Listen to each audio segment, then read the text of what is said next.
Mom and I didn't talk much the whole walk home, and when we got to the front stoop, I automatically looked in the front bay window because I forgot for a second that Daisy wasn't going to be there like always, perched on the sofa with her front paws on the windowsill, waiting for us to come home. It made me kind of sad when we walked inside. As soon as we did, Mom dropped my duffel bag and wrapped her arms around me and kissed me on the head and on my face like she was breathing me in. "Okay, Mom, I'm fine," I said, smiling. She nodded and took my face in her hands. Her eyes were shiny. "I know you are," she said. "I miss you so much, Augie." "I missed you too." I could tell she wanted to say a lot of things, but she was stopping herself. "Are you hungry?" she asked. "Starving. Can I have a grilled cheese?" "Of course," she answered, and immediately started to make the sandwich while I took my jacket off and sat down at the kitchen counter. "Where's Fia?" I asked. "She's coming home with Dad today." "Boy, did she miss you, Augie?" Mom said.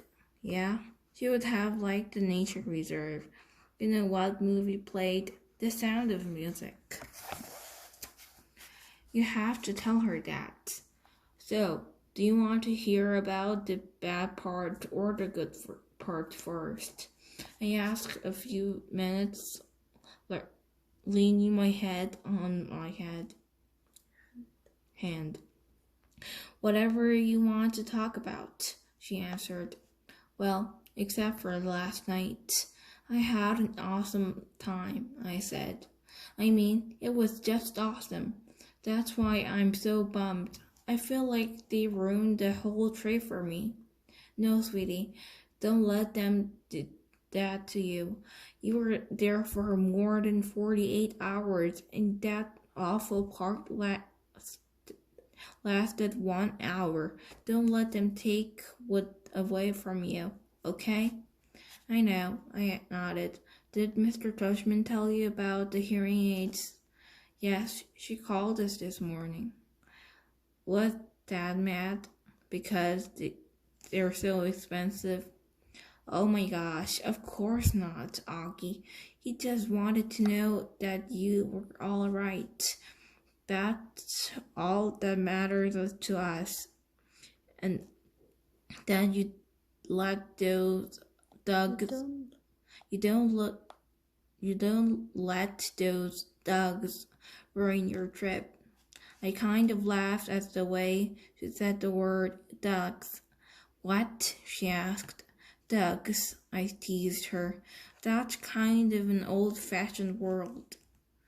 "Okay, jerks, morons, imbeciles," she said, flipping over the sandwich in the pan. "Cretinos," as my mother all would have said. "Whatever you want to call them. If I saw them on the street, I would." She shook her head. "They were pretty big, Mom," I said. I smiled. Seventh graders, I think. She shook her head. "Seventh graders? Mr. Tushman didn't tell us that." "Oh my goodness. Did he tell you how Jack stood up for me?" I said. And Amos was like, bam. She rammed right into the leader. They both crashed to the ground like a real fight. It was pretty awesome. Almost lip was bleeding and everything. It told us there was a fight, but, she said, looking at me with her eyebrows raised, I'm just so grateful you and Amos and Jack are fine. When I think about what could have happened, she trailed off, flipping the grilled cheese again. My Monta Cootie got totally shredded. Well, that can be replaced. she answered. She left the grilled cheese onto a plate and put the plate in front of me on the counter. Milk or white grape juice? Chocolate milk, please. I started devouring the sandwich. Oh, can you do it that special way you make it with the froth? How did you end up the edge of the woods in the first place? She said, pouring the milk into the tall glass. Jack had to go to the bathroom, I answered. My mouth was full. As I was talking, she spooned into chocolate powder and started rolling a small whisk between her palms really fast. But there was a huge line and she didn't want to wait. So we went toward the woods to pee. She looked up at me while she was whisking. I know she was thinking we shouldn't have done that. The chocolate milk in the glass now had 2-inch froth on top. That looks good, Mom. Thanks. And then what happened? She said, putting the glass in front of me. I took a long drink of the chocolate milk. It's okay if we don't talk about it anymore right now. Oh, okay. I promise I'll tell you all about it later. When Dad and Via come home, I'll tell you every detail. I just don't want to have to tell the whole story over and over. Absolutely.